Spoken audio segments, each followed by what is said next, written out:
All right, guys, we have Mr. Larry here, and he just finished an implant on one of his front teeth. And Mr. Larry, we were wondering if you could tell us something you can do now that you couldn't do before you had your implant placed with Dr. Godat. Absolutely. I could not eat steak, which is something I really love. And I went for a long time without being able to eat steak. And I can just tear one up now. In fact, I had one last night. Well, that is wonderful to hear. And how was your care here while you were here with us with Dr. Godat? Well, as I told Dr. Godat before, I was leery about changing dentists, so to speak, even though I still got my regular dentist. But I'm a person that don't like change, and I have a wonderful dentist.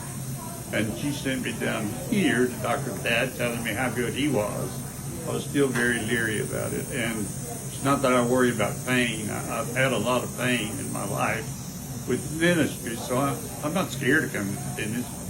Just don't like to change. But Dr. Godat and his staff have treated me so nice. I just couldn't believe how nice they treated me. Dr. Adair is very gentle, and so is Dr. Godat. I mean, sometimes I wanted to tell him, hey, you can scrub down in there whatever you need. They never do hurt me, not even with a shot if I felt anything more than a bee sting ever. Well, that's wonderful. Well, we appreciate you, and keep smiling. It looks great.